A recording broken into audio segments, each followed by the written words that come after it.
We are with your next episode in the Essential Copywriting Skills series. I'm Furr. This is Breakthrough Marketing Secrets, and today we're going to talk about making your pitch. So this is where you actually just set up that internal desire for your product, and we'll talk about how to do that today. These are the proven direct response marketing, copywriting, and entrepreneurship success strategies you can use today to write your own ticket and create the life you want. I am Furr, and this is Breakthrough Marketing Secrets. Now, here's today's breakthrough. So my goal every time that I put together a piece of copy that is, that needs to make a pitch, that needs to persuade someone to take action, my goal is even by the time I'm introducing the offer, what they're actually going to get, they have already essentially decided that this is something that I need. And that is what an effective pitch does. It's before the prospect even gets to the point where, there's a product buy here. They decide, yes, that's what I want. And so we're going to talk about how to do that today. So all fundamental, a good offer is designed to solve a problem. Okay, a good offer is designed to solve a problem. And essentially markets are groups of people who share a particular problem. And we could think of it like the traditional, problem, it's a bad thing I need to have solved. Like I have a leaky roof, I need a new roof, right? Or it is a desire that we want. Like I want a better life. I want a, better financial future. And that is also a problem. It's an unfulfilled desire. But all fundamental sales pitches are designed to show your prospect that you can solve their problem. It's designed to lay out the problem solution arc. Now, I have a formula that I use for this, and I've taught it before, but I'm going to teach it here because we're talking about the essential copywriting skills. And my formula is PISA. So what that is problem, agitation, invalidate, solution, and action. And I'll go through each step fairly quickly here.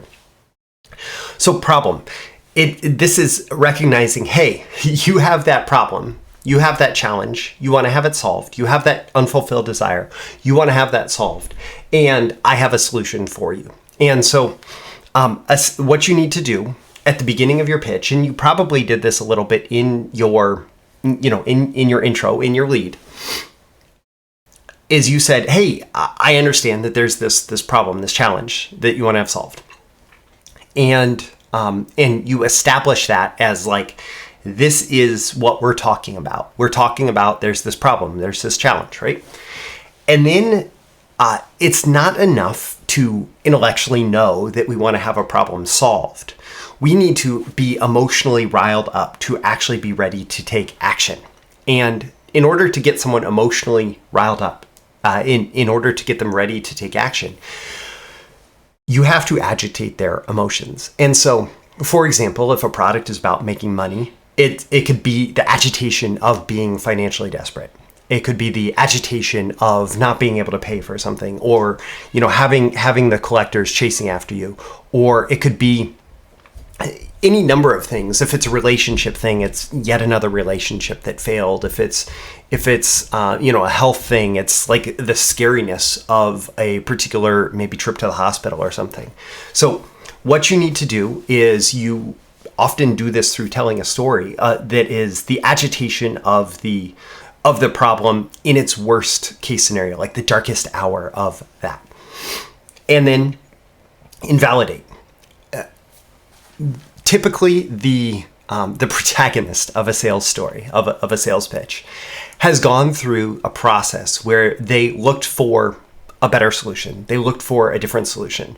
They looked for a solution that would fulfill their desire or solve their problem, and they didn't find the ideal solution. And so you can go through and you can talk about all the different ways that different solutions to this problem are not going to add up. And then you establish what the solution is. You establish what the solution has to contain. Essentially, what you're doing is you're creating buying criteria for your product or service, and you lay out the solution, and then you talk about taking action, and you demonstrate, okay, so I created this solution, and here's what it is. And that bridges into the action that you want your prospect to take, which is to buy your product or service. Now, there's a lot of different ways to tell this and a lot of different ways to approach every single step. But in general, especially with a product or service where getting the result is a little bit more complex than just, rub on this cream and it makes your, sore go away or whatever. Like, you go through those different steps: problem, agitation, invalidation, solution, and action. And you can do it through a first-person story. You can do it through a third-person story, talking about a prospect. You can also do it just by simply making sure that you cover all those bases. Now, one of the things that I was kind of speaking to there is an invention or discovery story. And frankly, in a pitch, oftentimes that invention or discovery story can be like it can be the total pitch, especially for a simpler product. For example, Trader Joe's, the grocery store chain, is well known for having just these fascinating little bits of copy to sell groceries. Most other grocery stores just sell, 3 for $1 or whatever. Like they have their pricing and that's their sales pitch, right? Trader Joe's is absolutely fascinating because they say, we went looking for a better pumpkin pie, and we could never find a better pumpkin pie anywhere. And then we discovered in this particular scenario, this particular situation, we found this person who had this perfect recipe, and we figured out the way that we could deliver it to you through our, frozen food section or whatever.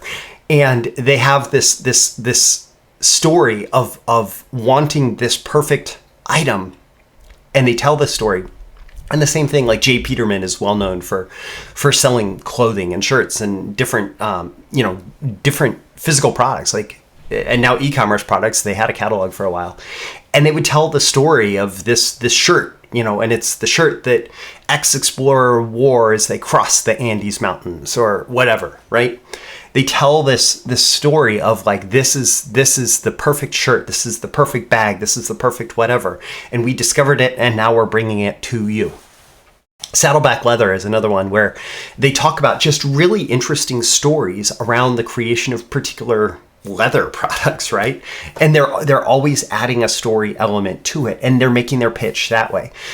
And then even like for a more complex sale, going through that PISA formula: problem, agitation, invalidate, solution, and action, you are essentially telling that invention or discovery story. Like, I had this problem, I was facing this problem, it got to the point where I just had to solve it. I had to figure it out, and it had to be now. And I went looking for other solutions, and they didn't work, so I created it. And it lays out the entire reason why for the product or service, whatever it is. And really being able to tell that story and know that story for your product or service, that is incredibly powerful. And by the way, if you want to go deeper into story selling, like using stories and selling messages and copywriting, I do offer a story selling masterclass as part of my BTMS Insiders training library. I'll include a link with this video. So one of the things that you're doing in your pitch is you do something that I've come to call belief shifting.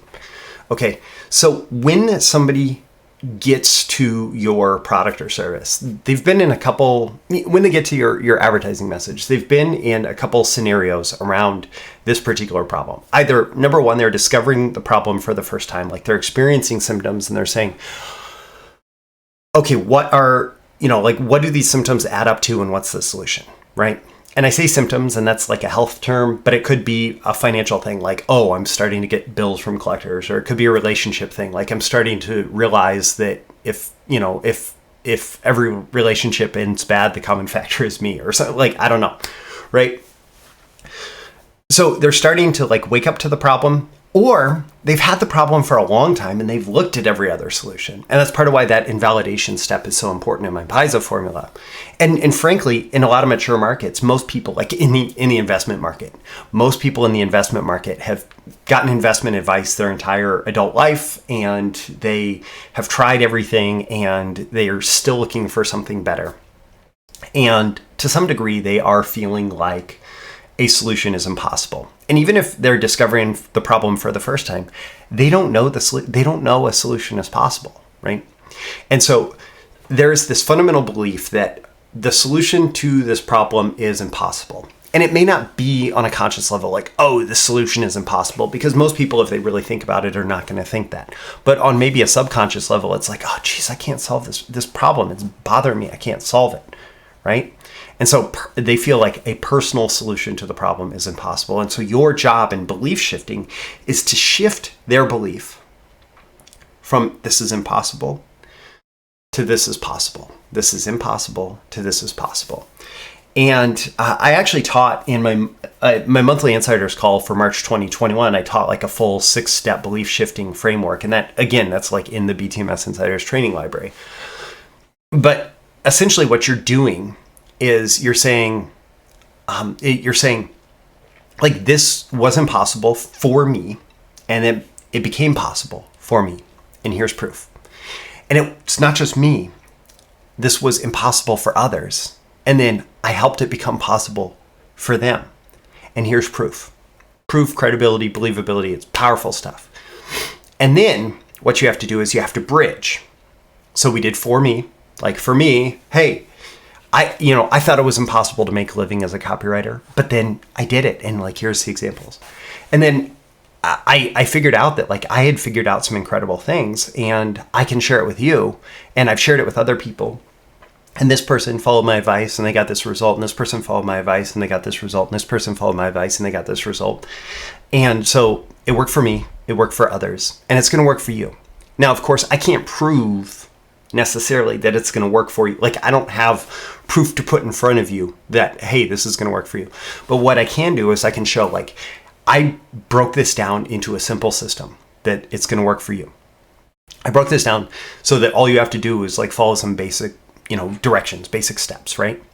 And then you take this simple system and then you present a future visualization, which is if you look forward into the future to a time where this problem has been solved and you're looking back on now and you realize that, buying this product today, buying this service today was what it took to make all the difference in the world.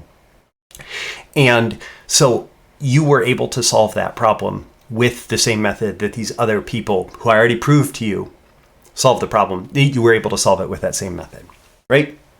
And so what we're doing is we're belief shifting. We're showing, hey, I thought it was impossible, and then it became possible.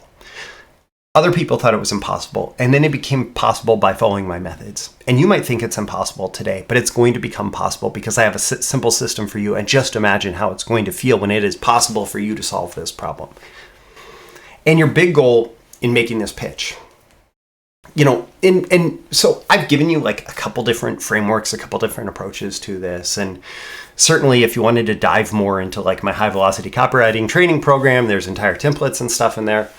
But your big goal here is, regardless of whatever template or exact structure you use, and we'll talk more about structuring your copy in future episodes in the series and so on, whatever template or structure you use, your big goal is to set it up so that by the time they are getting to your product or service presentation, they already believe there's only one solution to this problem, and it's this. It's what this person has for me. And essentially what you're doing is you're making the sale before you make the offer. Really good direct response copy has you believing, I don't care what this person is even selling. I just want to buy it because I believe. And when you can do that, when you can get that level of belief in your prospect, your pitch is good. And so that's the goal, right? The goal is to essentially lay out the entire case for your product, your service, whatever it is. Lay out this entire narrative arc from problem to solution, from impossible to possible, for your product or service, such that by the time they get to, this is what the product or service actually is, they've already bought. In their head, they've already made that decision because they already want what it is that you're offering. And so In this video, I mentioned the Story Selling Masterclass. It's part of BTMS Insiders. I mentioned the 6-step belief shifting framework, which was the March 2021 monthly Insiders call, part of BTMS Insiders. I also mentioned high velocity copywriting, also part of BTMS Insiders. That is it's like Netflix for copywriting and marketing training. I'll include links to everything in the description with this. And this is just part 2 in what's going to be over a dozen separate episodes in the series on essential copywriting skills. And so we're going to go deeper into lots of this stuff over the coming episodes. But really, once you establish, here's my idea, here's my introduction, here's how I grabbed attention, here's how I hooked your attention, and you start to bridge that over, what you're doing, we got attention. We're building some interest in what we have to say, and then we're converting that into desire for our product, for our service, before we actually ask them to take action, before we make that offer. And that's what this whole making a pitch thing is. It's to take that interest and to hold that interest and to convert it into desire for our particular product or service, which is the solution to their problem, or it's how you help them fulfill their desires and their dreams. Again, I'm Roy Furr. This has been a daily episode of Breakthrough Marketing Secrets, as well as a special part of the series on essential copywriting skills. I would love it if you'd leave a comment with this video. Let me know on a scale of 1 to 10 how valuable you found it and why. What are your action items? What are your takeaways? What are you getting out of this? How are you going to apply this? Also, tap that like button before you go so you get more content like this delivered to you, and so the magical algorithms of the internet will share it with more people like you who find it valuable. You can certainly share it with folks directly. And subscribe before you go. You can subscribe here. You can also go to breakthroughmarketingsecrets.com, get my daily emails Monday through Friday, including episode notifications and more. And by the way, if you're watching this after about June 2021, you're going to be able to click a link in the description to sign up for the series on all the essential copywriting skills as well. So I always aim for 10 out of 10 value. I hope that I've delivered it here, and I'll catch you again in the next episode. See you soon. Bye. Thank you once again for tuning in to this daily episode of Breakthrough Marketing Secrets. Remember, check out the links with this episode for even more value. Now make sure you like, comment, share, subscribe, and engage in every way you can to keep this show going and growing and delivering daily value to you. I'll catch you soon for your next big breakthrough.